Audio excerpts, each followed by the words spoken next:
Hello and welcome everybody to the Jam and Cheese Show. James Graham, Brandon Smith. Before we get into it, Cheese, one thing that stood out for me on the weekend. Melbourne Storm are playing the Sydney Roosters. We called it ages ago around the depth that the catchers of the Melbourne Storm on the front line stand with. An open invitation. One of your old teammates, James Tedesco, took advantage of that. Now, are we laying claim to that, or is that something... I actually think we can claim it because I do know that Teddy's old man is a massive listener of the show, so shout out to Mr. Tedesco. He might have had a word to his son. He actually always talks about the show when I see him. Does he? Yeah. So that might have been a big reason, but It stood I out. didn't really call it. I think you were the one calling it. Well, I think I was doubting it. yeah, I remember you said that if Melbourne have the attitude of if they need to do this, then basically it's an advantage to us. It's a mental win. But, I mean, what's not a mental win is conceding the kickoff. ball, yeah. In fact, but to be fair, Roosters did it as well. Tupou scored. He was amazing. yeah. But all he needed to do was put his foot out.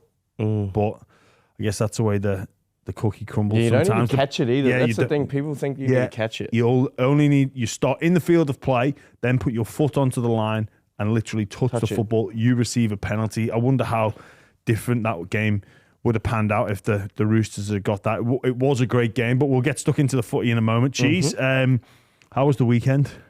Yeah, it was good. My partner just left for Melbourne for 2 weeks, so I went for a beer yesterday with Jairo and just had Macca's this morning for breakfast, as you do after a beer, but Yeah, nice. it was a pretty tame one. So, yeah. It was a good weekend. Yeah, How obviously. was your weekend? My weekend was pretty full on, actually. Yeah, family's back now.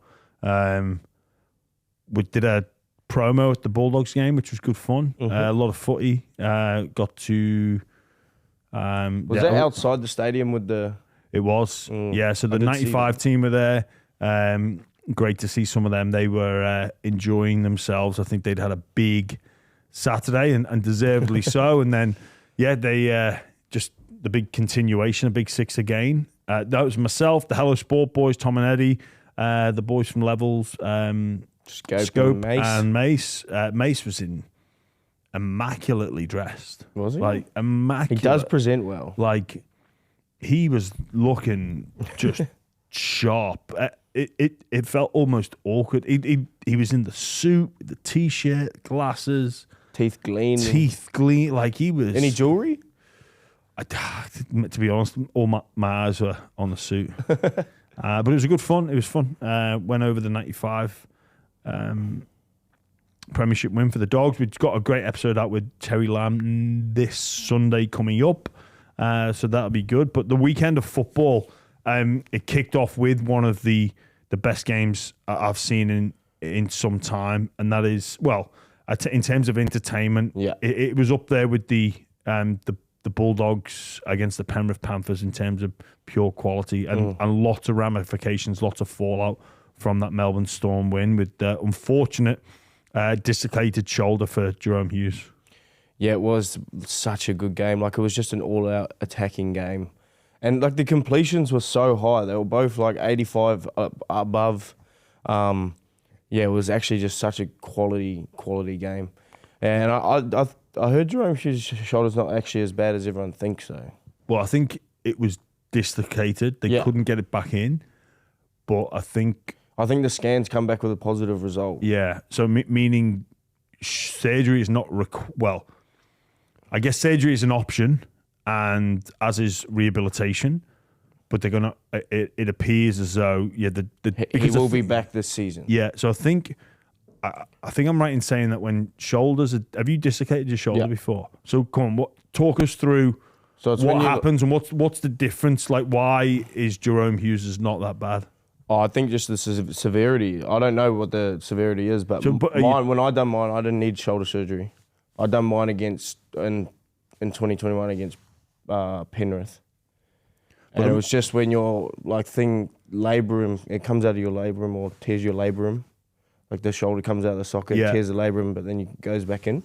Yeah, so yours Whereas went in mine pretty- went in straight in. straight out, straight in. Yeah. I think from my memories of speaking to Gareth Widdop about his, it's the damage it can do going out and then getting it back. It's not the actual dislocation. Yeah. It's what that bone coming out of the socket actually does. So our thoughts are with Jerome. You want to see Melbourne at their absolute best, but even worst case scenario, he doesn't make it back or he re-injures that shoulder. Melbourne have still got options, and that's the crazy thing. It's not most teams when they suffer an injury to their seven are in a scramble, or it's, oh God, is this person in Reggie's good enough, or do we move our 6 to play 7, or maybe, and then the fullback to 5'8", or what are we going to do? Melbourne Storm actually have a genuine conundrum of, is it Wishart or is it Pezzett? Well, it's Munster. I think it'd be Munster and Wishart. You think Munster Wishart? Yeah, that's what I would think, but yeah, I don't know. But Jesus, Harry Grant in that game, elite. It was like he just proved that he's the best hooker in the game. Yeah. With that performance, he actually did most of it by himself. Yeah. Like the effort areas, the 1%ers.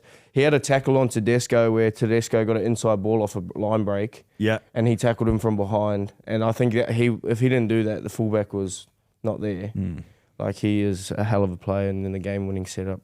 He is. He does some really discreet defensive tactics as well. If you actually go to a game and watch him, because you can't always see him in the screen. Yeah. Like, the amount of distance he covers behind the line when you're defending the goal line, if they do a shift, like, he's always running out the back. Yeah. He covers a lot of ground, but you watch Cheese, on Melbourne's goal line D, watch how many times he's conveniently down in the ruck to the short side. So if you're the dummy half, say if Souths were playing Melbourne, you see that short side, Harry Grant's laid down so you don't go there because he's in the way. So they go the open. I mean, he does it like... I don't think he purposely does it, eh? But I did see an Instagram post on the amount of times Trent Liero was in the ruck to play the ball. Like, there was like a counter. Yeah. Which is interesting. Well, it is interesting because it gives an extra 0.5 seconds of a pass. But yeah, so it affects the dummy half's pass. It also sort of negates the side, determines the side of which the play goes. Because as a dummy half, you'd see that and you'd think, oh no, I can't go there. I listened to Paul Kent on a podcast, and he said that the Bulldogs used to do it under Des, where when I was part of this team, and I was like, I don't remember this, but one side of the field would be purposely offside so that the attack would look up and not go there. I don't remember that tactic being employed, but it would work, and it's hard for the referees, the match officials, to get everything right all of the time, ping for every offside. But just on that, even things like roll ball and interference in the ruck, I reckon we've got to give the advantage to the attacker. Like, I think the attacker earns that right. There was a couple on the weekend that were given for roll balls. That Penrith, I didn't even see any.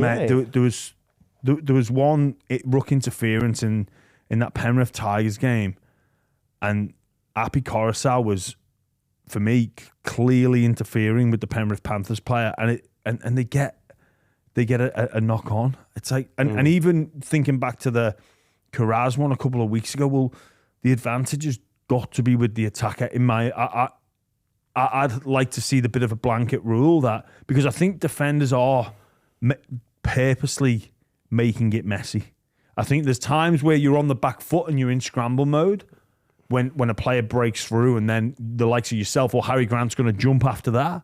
But I think there are some times where it's a little bit, for me, too convenient that the rucks are so messy at certain parts of the field. Yeah, I feel like there's been a lot of this year, like a lot of people knocking the ball on with in ruck interference. Like there's feet in the ruck. Yeah. I think there was one on, I think it was the Roosters game. Oh no, it was the Tigers game or someone. And someone tried to play the ball and it got kicked. And then they said that the dummy half knocked the ball on, but he didn't knock it on. They challenged it. Yeah. But the ball was kicked. Yeah. So yes, another one. Yeah. What was that? It was just before that the Tigers got that penalty. I can't remember the exact players who were playing in that game, but I think that the ruck interference, that it has to the advantage to the attacker. On that Storm v Roosters game, it was such high quality. The Roosters can be very proud of their efforts. For me, they're not out the race for the 8. I still think there's one spot available, and that's going to go down between them, the Dolphins, and Manly, and it really is up for grabs for those 3. On Melbourne,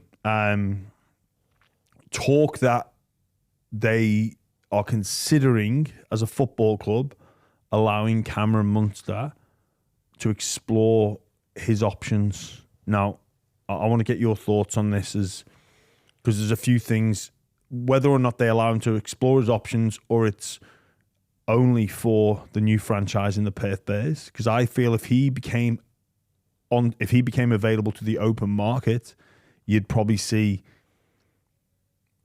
maybe 7 to 8 clubs table serious offers, even at the age that he is at. Mm-hmm. But I think if it's just Perth Bears, they've got a blank slate, that they'd make him the highest paid player in the game. Do you think it's something that he would entertain? I think it's something any player would entertain. Yeah. I think bar from maybe Nathan Cleary, like, there's not many players in the competition that a lucrative deal like $1.8 to $2 million a year that's not going to turn your head.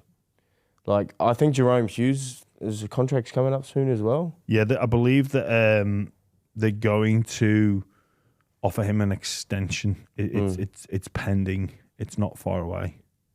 So I guess when you look at a concession plan, Melbourne have...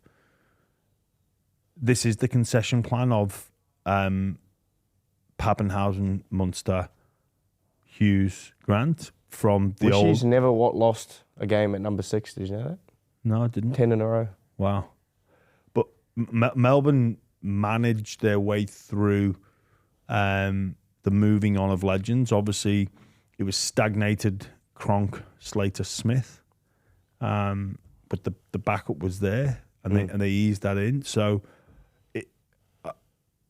obviously, you think Munster would entertain it, but you think it's maybe Melbourne's way. Cheese, you've obviously been there, that this is their way of potentially managing through. Pezzett comes into the team, then because I think Hughes will be he's in his 30s as well, so like coming closer to the end.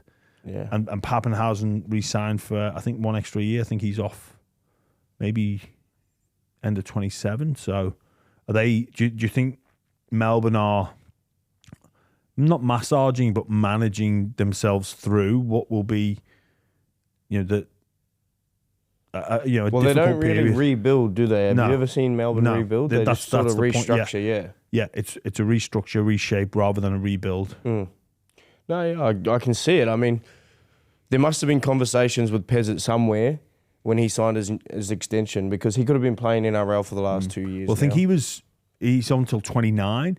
Newcastle made a serious bid. I believe that there's a clause that can be enacted should Melbourne re-sign Jerome Hughes, which it appears that they're going to. But I think the caveat to that would be, we're going to get Cam Munster will no longer be at the football club. Yeah. I definitely think there's been a conversation around that. And if... I don't know. It's just hard for me to see Munster not in a purple jersey. That's the only thing. But if they're telling them to explore his options, then that's definitely the case. Yeah. They're not going to tell a player like that to explore his options if they don't have a plan. They're a very structured bloody organisation. Like, they know what they're doing. Yeah. Be a hell of a get for Perth. Yeah. It would be massive. That's a player that will get players there. That's it, isn't it? Like, that's what they need. That's what that club needs. Like, I don't think... Right, Redcliffe done pretty well, but I don't think they got like a... They didn't get a Munster. No, they didn't. And I think maybe behind closed doors fear of Melbourne you say they're well run, and obviously managing this, but the domino effect of Munster going is he might take some of his Melbourne teammates with him. The Bromwiches left, and they took a couple of other Melbourne players as well. I saw for Solomona.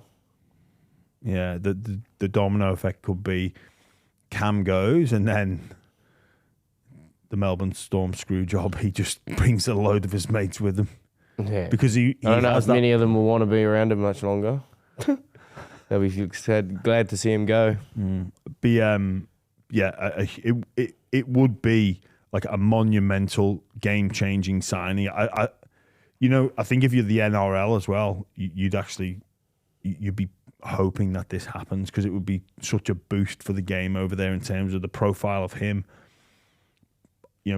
Up there in the top 3 most recognisable players in the game for any, I guess, rugby league fan that's a bit dormant in Perth, that doesn't have a team. That's a reason to get excited. So I think Perth would have a lot of fans in waiting, fans that are really keen, but this extra motivation of really getting behind your team because Cameron Munster is in there is a reason really to get excited. But the Melbourne Storm, either way, will always be there or thereabouts. And that game on Thursday evening was an absolute hit. It was so good to be at. The Dogs went a step in the right direction, a real test of endurance. I thought the intensity that they applied themselves with at the beginning of the game, got to give credit to Manly and Matt Lodge in particular about how he started. He came ready to play. Just unfortunately for Manly, they couldn't match that intensity for long enough. They fell away a little bit in the end. Bronson Cherry, my God, Viliami kick out 1-2 punch with his feet. That hurts. Cherry facing the ground, didn't want anyone to see what had happened. He was fearful of how he was going to look on the big screen. You could see it. He was thinking, oh no, this could be bad. But he came back out and he had a great game. Matt Burton was immense. Connor Tracy immense. What did you make of that performance, Cheese? You just saw it as like the old Penrith Panthers. Like, actually the current Penrith Panthers we're watching now. That the performance they had against the Tigers was so much the same as the one against the Dogs against Manly, but it was just a slog, grind, and then Bulldogs just kick, and that was exactly what the Penrith was like. It was slog, grind, and then the team just kicks. Yeah. They wear you down. They just wear you down, and then the points just started flowing. Like how many? They didn't have many points at half time. No, it was very close game at half time. Yeah, and then, mate, because that's where I was at the pub then.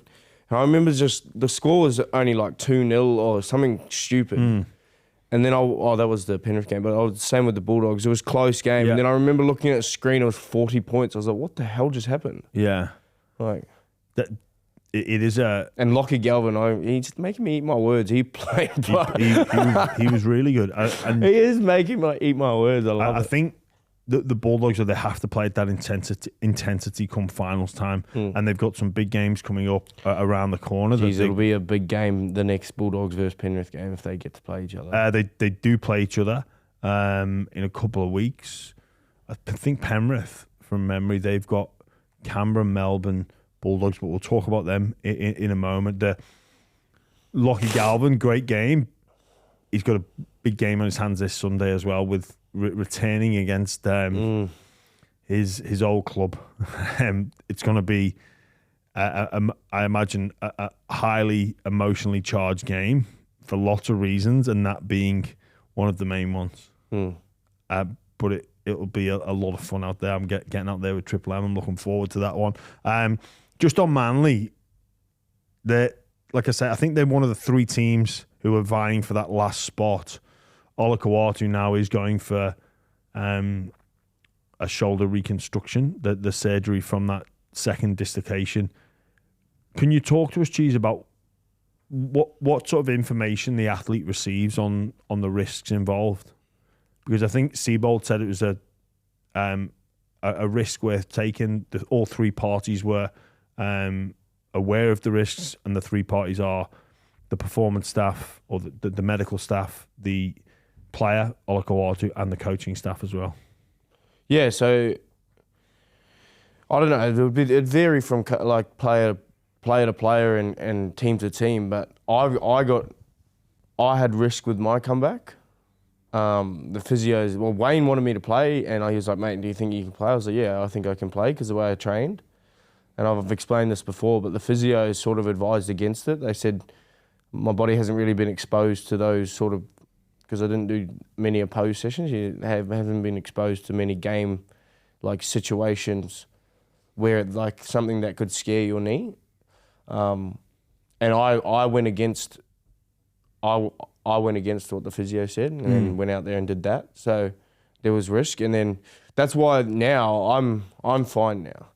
But the fact that I need to get 2 weeks of full training with the game side, that's the only reason. So they want me to get exposed to those positions where that you can't really just replicate in just a normal training session.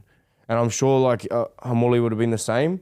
And at the end of the day, they sort of give us the choice. Well, I got given the choice from the physios. Like, if you're mentally ready to play, then you can play. It is a hard one though, because I think I've been in those positions before, and I know I can only speak from personal experience. I put pressure on this. Yeah. You're gonna say yes. You're gonna say yes. Like really, you've got to return to play protocol. You got a return to play game simulation that you'd put yourself in a fatigue state, and then look at situations to go, well, this is gonna the injury could reoccur, and so I imagine Hamole Olakau'atu would have done a number of. But I think his one was his chances were a lot higher than mine. I heard it was very high odds. Yeah, I think someone was talking at Triple M earlier today, saying like 90%. I was like, you don't play if there's a 90% chance. You don't even get advised. Like. No, the decision's taken out of your hand. That's where the medical staff come in and just say, well, look.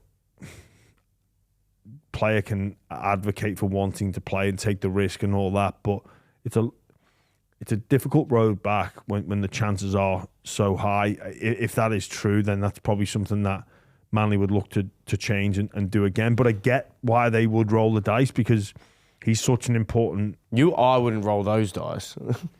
If you're going to give me a dice with 10 numbers on it and 9 of them you're going to lose, I'm not rolling that damn dice. It's a very good way of putting it, Cheese. I like how you've done the math there as well. Or maths, rather. For Manly to go after this now, with Olakau'atu gone, I mean, it's a difficult task to even make the 8, like we say. But do they need to move Turbo back to fullback? He had an indifferent game.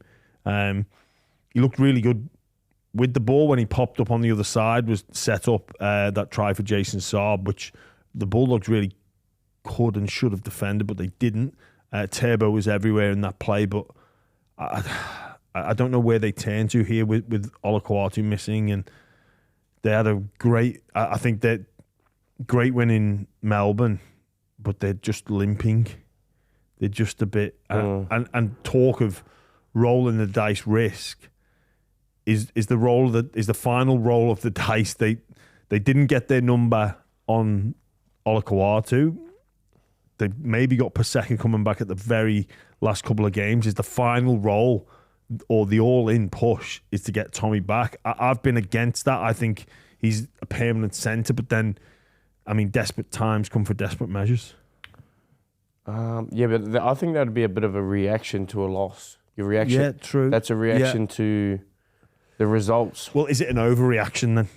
Well, yeah, I think it's an overreaction to the result. You just won 2 games against 2 good oppositions. Yeah, fair play. On the back of a good set, it's what Ricky done. He's reacting to the results, not the overall. So out of the 3 games you played, you won 2 of them against 2 good oppositions with the team you had, and then you lose one game and it's a bad loss. But you lose one game and then you change the whole team around. Yeah, you know what, Cheese? That's fair. I think that's a fair assessment from it all. The Panthers, though, we talked about their game. I think at round 12 they were coming last in the competition. There was reluctancy to write them off, and rightly so. They've gone and won 7 in a row. Their defence is the best on form in competition. I said at the time when people were saying, can they make the 8? Well, I said if they do, they'll be the informed team in the competition. They've timed their run a little bit earlier than anticipated, and now genuinely could break into the top 4 with the Warriors sliding the way they are. The Panthers, though, those players have now adapted to the systems, and they look an incredibly difficult team to break down, to wear down, and to beat. Yeah, that's annoying. No, I watched this game, but mate, it was 2-0 for so long. So long. They're happy with that, though, aren't they? Yeah. They're comfortable. They're comfortable at 2-0. And then when it got to like 8-2 or it got to like 12-2, mate, they were happy to just stay at 12-2. Like they didn't play any different. They stayed the exact same at 12-2, and then just slowly wore away. But Tigers, to be fair, they weren't throwing like very much at them. They were trying to go toe to toe, but it's interesting. The Panthers now, they're like those people that play ping pong, and you play ping pong for you play ping pong like Munster, for example. He's got the power behind him, but they're like just a team that just constantly hit the ball back. Like I hate players like that. That just return. Yeah, they just return. They never do anything. So you beat yourself. You submit. They always wait for you to just go for the big hit and miss. I hate those guys. I mean, Penrith Panthers have been Felice called... Kafusi. He is just shit out. Return. No, he's so good. Yeah, but it's conservative. I think of all the things the Panthers have been labelled over their 4 years of dominance, an annoying ping pong player is. I think that is the cherry on top. I reckon they're all going to get around. Ivan Cleary clipped this off. Mate. Brandon Smith says you're an annoying ping pong player, and all you do is just return serve. They are beyond stoked. Maybe that's their secret, and you've just unlocked the Panthers. They've got a ping pong racket up on their wall somewhere. Yeah. Madge Maguire in State of Origin had the baseball bat. The Panthers have got the ping pong bat. What's their serve game like? Are they spinners on their serve as well? Felice Kafusi's serve game is? He just serves right near the net, like leans over and does like one little tap. And so it just bounces. So you can't like hit it back hard or anything. So it like lobs it up and then you're on. So, but hang on, don't you have to serve from the back of the table? Yeah, but he just leans over and goes behind the table. So it's conservative. It's like literally bounces over the ball and lands like 2 centimeters over the net, and it makes you hit like a high shot. Yeah. And then you're just on for a good. And he's just it's like a 30 rally minimum. Yeah. And then you think I've got to try something. And he holds the bat. So he holds it like with the bat below his hand, and he hits like that. Oh, really? Yeah, it's so fucking annoying. Man, I gave up on the ping pong when people started spinning serves. Oh, I think it's just not on. Like because someone would do a spin it's not on serve. to serve the ball 2 centimeters over the net. I think that I'd rather that. Nah. And just keep playing, try and move them around a bit. Maybe that's the key to beat Penrith. You've got to move them around. Yeah, there you go. Because that's how you beat those conservative ping pong players. But credit to the Panthers, you are the annoying ping pong player. The Titans went over across the pond. Cheese. Des Hasler's 500th NRL coaching game. Congratulations to Des. They got up for him. They did. It remains to be seen whether that will be enough. Whether it was a response to the spray, I don't think it was. I think the response comes in the week from that, or it was a let's get up for Des. I think the Warriors have a bit to say in that. They got away with one against the Knights. The Titans for me deserve the win. They're now under serious pressure with the Broncos losing. That was a big loss in the context of what could have happened for that top 4. Penrith breathing down their neck. They do face some difficult games with back-to-back against Raiders, against Storm and against the Dogs, but the way Penrith are playing, you'd see them coming from two out of three for them with 6 games to go. The Dolphins up next for the Wars, but more importantly, it's the pressure. They should be the top 4, but will the pressure get to them? And is the pressure getting to them? I think the loss of Luke Metcalf has made a big difference. Yeah. That's a bad loss though. You can't really sugarcoat it. Yeah. I don't know. It's a tough one. Like, I didn't have them in the top 4 anyway. So No, I don't think anyone did. But so yeah, they've been there for so long. I can understand what you mean. Like, there is pressure, but it's not the worst pressure to have in the world. No. Like, I think the Roosters pressure's and the Manly and that pressure's more. Just even making the 8. Yeah. Like, if it's a home ground advantage in New Zealand though, that is a big advantage for your first final. They got a very good record. Yeah. But yeah, I think they'll make that 8 still. Yeah. The 4. You reckon they'll make the 4? No, I reckon they'll keep their spot. Well, they've got 6 games. Who have they got?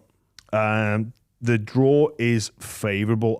I know. I think they've got a good draw. They need to win 5 to guarantee it, but 2 more than they need 2 more wins than Penrith and Brisbane.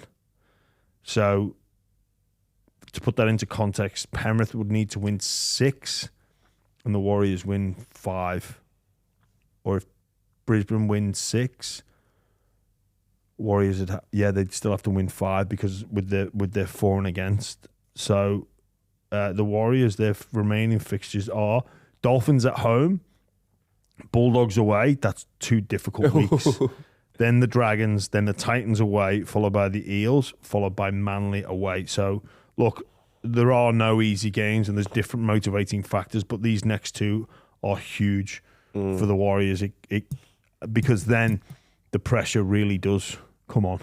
It really does become a week-to-week proposition. We're in, we're out, we're in, we're out. And we know the advantage of the top 4. I think if the Warriors are a chance this year, and a lot of people don't think they are due to the fact that they've lost arguably their 2 most important players in Metcalf and Mitch Barnett, they have to be in the 4.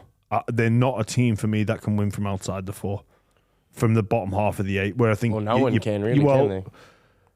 If Penrith are there, I think it's doable. You might give Brisbane a chance. Like there's your hopes, but I think the Warriors, unfortunately, they need to be in that mixer. Otherwise, they just won't make it. And with 6 games to go, like we say, the pressure is on. Cheese, your team, Souths, Jesus, mate, it is. it is tough. It is incredibly tough for them at the moment with injuries, potential suspension. Jack Whiten is going to fight that shoulder charge. I worry about the fight. I think it reminds me of the Dale Finucane when he flew out of the line. And I think he clipped Stephen Crichton from memory and when he was at Penrith. And it wasn't a shoulder charge as such, but he loses all control as a tackler. And I think they'll make a case that Whiten loses control, hits with the wrong shoulder. I know what he's trying to do, but because of what happened to Toby Rudolph as well, like seeing him, the scene that's not gonna. I can't see it being favourable. Although, there's the Taylor May. Do you remember when he did that to Kalen Ponga? He flew out of the line, and they made the head contact with him, but it was head on head. Yeah, true. So I guess we'll see. But South's injury concerns, Totola, was it a pec shoulder? It didn't look good as he scored that try at the end. I mean, I think the fight, like, there's not much you can lose really. I think we can't make the finals. Like, I don't think, mathematically, I don't think we can. Yeah, you may as well look to fight that charge. I mean, I get that. But with the injuries, Cheese, he might not want to fight it because what if he fights it and only gets money charged? Oh yeah, unlucky. The injuries, Cheese. It's been the story of South Sydney's season, and look, with only 6 wins, Wayne Bennett after the game just was not entertaining talk of a spoon, and I respect him for that. But every team will do a huge review of the year. and I think what's going to dominate that is the number of injuries, because I think there are avoidable ones and unavoidable ones. For example, Bronson Cherry, with what happened to him, like they just can't. Like, there's nothing you can do about that. If he breaks his nose or breaks his jaw from the booted kick out, there's nothing you can do. But with a number of soft tissue injuries, I imagine there's going to be an examination and then an overhaul of the processes and injury prevention, change of even. Someone was even saying today about the surface at Heffron Park. It's a relatively new facility, and is the surface too hard, too soft? Mate, sometimes I just think it's just unlucky, but these things do make a difference at the highest level, because it's that many. It's just ridiculous, the number of players that are injured. Like, there's got to be something more to it. Do you get that sense that that's what's happening? There's more to it, or is it just pure I think just the bad luck? overall NRL. Are you talking about the overall NRL? No, it's South Sydney in particular, because they I just think the overall NRL's got a lot of injuries going on. Yeah. Obviously, our ones are ridiculous, but like, you can't stop a Achilles ones. Like Cameron Murray's one. That's an unavoidable one, I guess. Well, is it though? Because I don't know if Achilles are.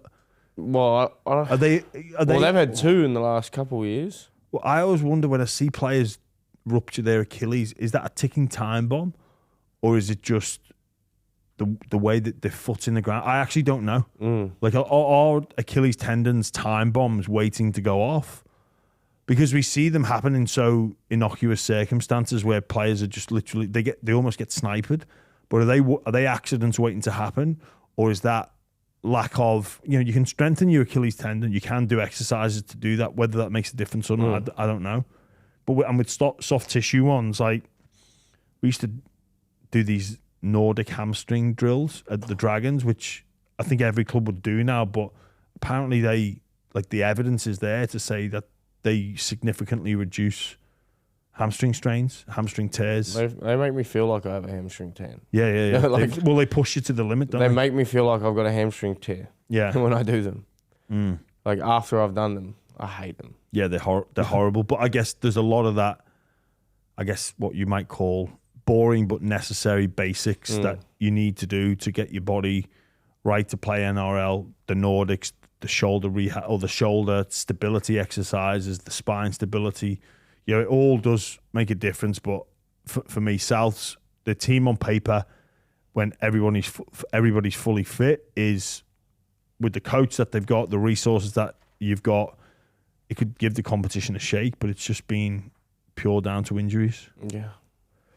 Lewis Dodd, what did you make of his performance? Personally, I thought he did okay in a team that had no ball.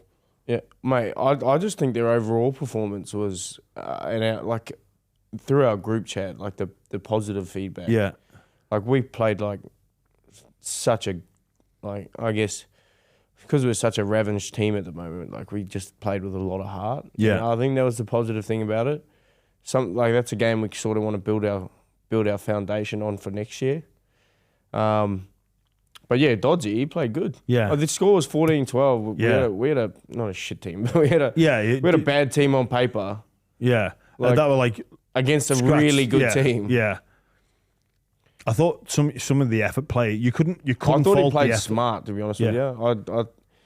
He got lucky with Nico's forward pass where he let his inside shoulder, but he had a great he missed the jump on one of the scrums, and he rescued the situation on Nico, which was all he did well. Like, he recovered well there, but I've got to feel sorry for him, because I think he can play at this level. It's just getting consistent opportunities. Yeah, and he didn't have a 6 that he's probably played much with. Yeah. Some of the chase back, I think I saw Hubner on this one chase back. Mate, it was insane. It was like, I think he got I think he got an extension for that. Yeah, like that was a special effort. When the game's done and dusted and your season's done and dusted, like those are the things that the type of efforts that stick out because you keep persevering with that and the signs are good. We see a lot of, like, when I compare South's efforts to, say, a Cowboys' efforts defensively, like, it just completely different ends of the spectrum. When Dolphins were making those breaks, no one was interested in chasing back a few weeks ago. But South's players had an interest to get on their bike, get on their arse and get chasing. We'll get into our instant classic cheese, which was difficult to do because obviously with the standard of the Storm and Roosters game, but I've gone for the Eels' incredible win over the Broncos. This is all thanks to Classic Sports. Whatever your team, from internationals, NRL, Super Rugby, or the grassroots, sign up to Gear Like a Pro at classicsports.com.au. I believe the link is in the show notes as well if you want to click on that and check out what Classic has to offer. I'm talking everything grassroots. If you're a grassroots sporting club, get on that link and check out what Classic has to offer. The Eels, cheese. The scenes at the end of the game.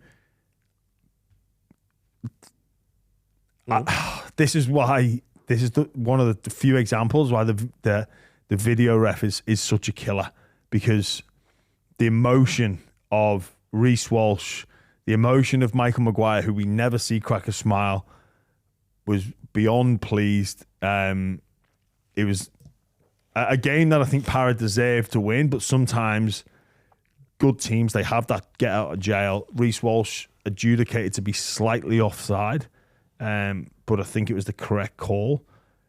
And then attention quickly turns to, one, how good the Eels are with Mitch Moses in their team, who makes such a difference. Para are actually starting to show what they're about. I think they're going to be a real threat next season.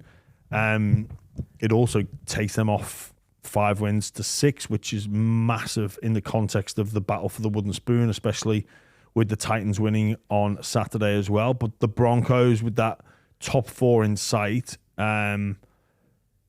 it was a bit of a clunky performance from them. Reece Walsh with some moments of brilliance and some moments that he'd want back.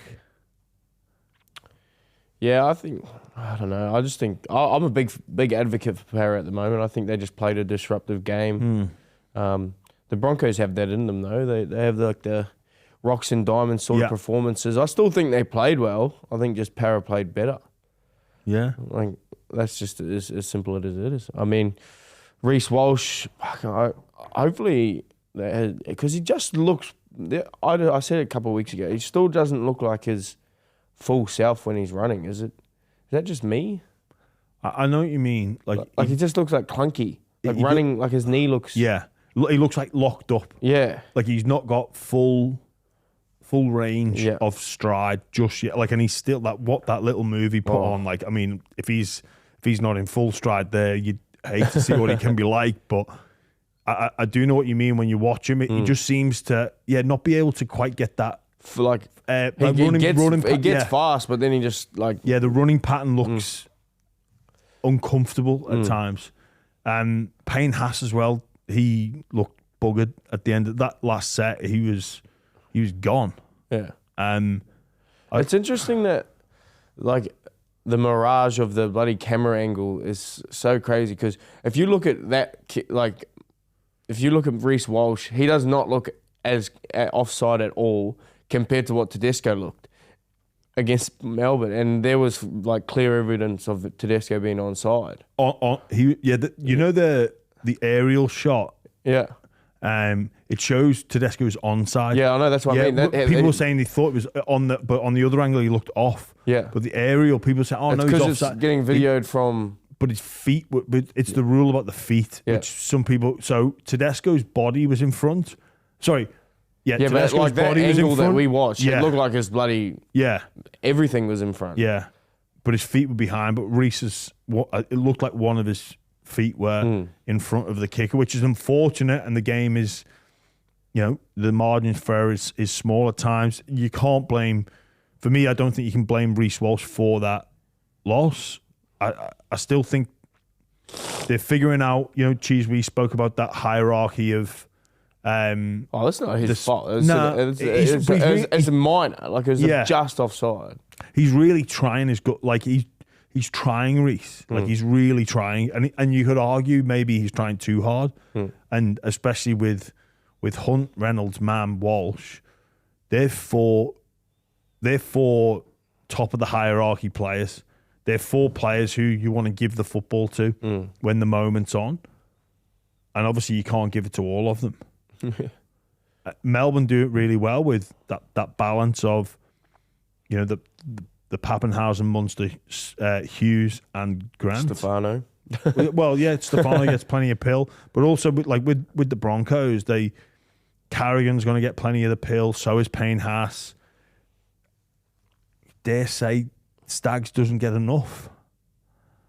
Like, yeah, 100%. He doesn't get enough early ball. Mate, I've got so much admiration for his performances over the past 2.5 years, and it extends beyond that. But he is an incredible, like he should have got way more Origin games than he has, but unfortunately he's stuck behind some incredible rugby league players. But Tony Staggs could not do much more. He is insanely strong, insanely powerful. Agile. He cares. Like, he just looks like he cares. Like, the care factor in Tony is 100 out of 100. No, I think he needs more early ball because he's quick and he's got good feet. Yeah, and you don't get to see it much. Just see him try to get around the outside of the centre on a shift. But Mitchy Moses, oof. He's definitely a team's most important.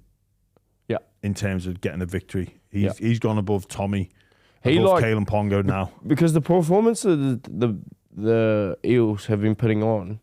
They've actually been the last couple. They've been losing, but they haven't been losing by much, and it's because they just missed that one guy that can just guide them through the hard parts. And Mitch Moses is probably one of the best in the comp. They haven't lost a game, New South Wales haven't lost a game with Mitch Moses and all. What a different story it could have been had he been available for the last 2 State of Origin games. That's why they get paid the big bucks, the halfbacks. It is, and I think one of the best moves that Para have made is getting those clauses out of his deal, because that is just a huge relief that he's going to be there. I think a lot of people will compare Ryle's season 1 to Serraldo's season 1. I don't think that's a fair comparison. I think the Bulldogs and Serraldo were the outlier. I think Para, though, are trending in the right direction, and the good thing is they've got young players with their best football in front of them that can complement, or Mitchell Moses can complement them. They've got some room to move in their cap with a sort of changing of the guard of their middle forwards. Campbell Gillard gone, with people like Cartwright and Matheson and a few others that have looked to be surplus to requirements there, and he's still shaping that roster a little bit, but it seems like they're picking up what Jason Riles is putting down, and the future does look pretty healthy at Para. Yeah, well, I think they've just built a good side. Yeah. I think they've got a good side. Yeah, me too. That Iongi's going to have another year of experience. Yeah. Okay, well, that was our instant classic. The Eels upsetting the Brisbane Broncos there in Brisbane. There was nearly an upset on the cards with the Wallabies and the Lions. Lions heavy favourites. The bye round is getting down to game number 3 in Sydney. Myself and Charlie getting down there. Really looking forward to it. What an occasion. Once every 12 years. That is absolutely incredible. I'm delighted to be a part of that. I've got my thoughts on what some may call dead rubbers, but for this I make an exception as it is a once in a 12-year event. So I understand people out there with my principles around dead rubbers. I make an exception for this one. Super excited to get down to a call, and this is all, we're doing it for TikTok cheese as well, which, I mean, I love your TikTok. Love my TikTok. A lot of our content is consumed on TikTok. So it is. Big shout out to everybody who follows us on that platform. Get your dance moves and get a bit of buy-round action while you're at it as well. But You Cheese... should run like an event, like you got to do the best intro. Hello and welcome with who can do the best intro? Who can do the best intro? For a little prize. For a little But prize. it's got to be your accent. You got to imitate me. Yeah, that's not a bad shout. You know, one of my mates was saying we need like a catchphrase to like start the show or end the show. That is, what? I don't know. Jam and cheese. No, like, so there's a guy, there's a guy who I like to watch his, I like to watch his video. Sometimes I'll watch, he's called #Brady, and he basically just goes around and gets drunk everywhere, and all, like, his tagline is, let's get straight into this bitch. And my mate is always like, mate, you should do something like that. And I'm like, I don't know if it's for me, but if any, Tony's laughing in the background because he knows who #Brady is, doesn't he? If #Brady ever comes to Sydney, we need to get out together. I'll show him a great time. I think I'm probably way below him though. He hangs around with like Jack Grealish and all that, and proper big noters in England. But I don't think he's done a Sydney video either. He's done a PNG one. Anyway, I'm sidetracking. If anyone's got a good tagline for us, or an intro or an outro, it can be nice. It can be care and connection always. I like that sort of jazz, like all love. But anyway, we're going to the Lions game. Me and Charlie, a couple of mates, really looking forward to it. At the end of the game, a lot of conjecture. Should it contact above the head? Basically, every Aussie is going, it was a penalty. It shouldn't have been given. Everyone in Britain and Ireland is saying, no, what is he supposed to do? He was just rooking it out. But for me, what's done my head in, there's enough of it in league, but the winger for Australia dived. And I am not talking like just fell over. It was an actual dive. It is what you get. You deserve to lose for that. It was shocking. He got hit. Need to watch it. He got hit. Cheese. He's going down there, rooking for the ball. He gets hit, and he's bent over like he's on his haunches almost.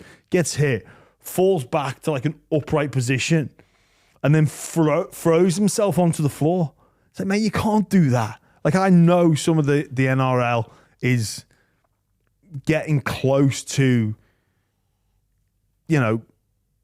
every time there's contact with the neck, there's elements of crusher tackles, and players, let's just say, in my opinion, stay down for the penalty. They know and they realise when pressure has been applied to the neck. But this was just next level, taking the absolute urine out of the situation. And look, I probably would have preferred a decider, put my alliances aside, but for that reason and that reason only, I'm glad the Aussies got beat. And they're obviously at the, let's say, the ruling class, the upper class of Australians are in uproar. Your old teammate, Joey Suoli, he was absolutely incredible. He was on fire. Are we going to get a chance to see this video, Tony, to show Cheese? Here we go, Cheese. We'll show you the clip that we are talking about, and this theatrical Have a move. look at this, boys. Tony, can you look at this. The headlines on Fox. Got it wrong. Wallabies heartbreakers, controversial calls denied Australia against the Lions. So skips to the outside, gets the try. How good. The game's won, the series is won. But watch this, Cheese. There, bang, right, contact. They're rooking. Watch this, upright, and then hang on. We're going to see another angle. That angle didn't quite show it, but he throws himself back in. Mate, Wallabies were robbed. Look at that.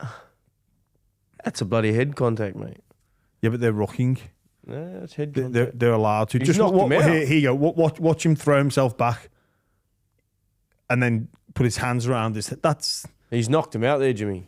Well, I bet he plays He's a this bloody week. grubs, you I bet he plays this week. Watch this. Watch this theatrical dive. There, clear ruck on. Oh yes. But that said, I honestly do think it looks sore. Jeez, you've changed. Don't tell me that don't look sore. Oh, it does look sore, but you don't need to throw yourself back.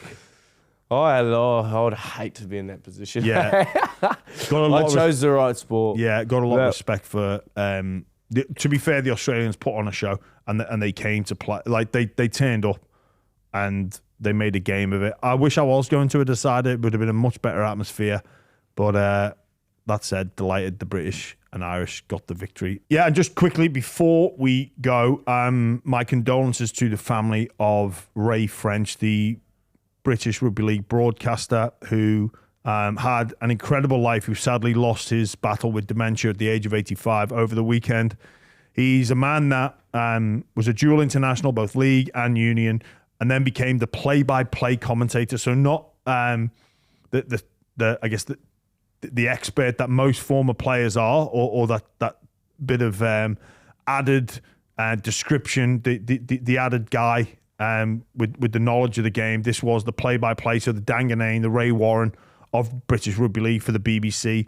As a kid, I often dreamed and imagined and put myself in positions romanticised about playing in a Challenge Cup final with Ray French calling my name, and that dream came true, and he actually did call my name at Wembley Stadium, which is, got me very reflective over the weekend, and very sad to see and find out the news that he's no longer with us. But our condolences go to him and his family. What an absolute legend and icon of the game, an incredible life, like I say, playing the game at the highest level, both league and union, and then a life as a commentator. And he always had so much time for the players as well. Met him on a number of occasions, and just a working class guy that worked really hard, and yet so much love and admiration for Ray French. And that is all we've got time for on the Jam and Cheese Show. We will catch you next week.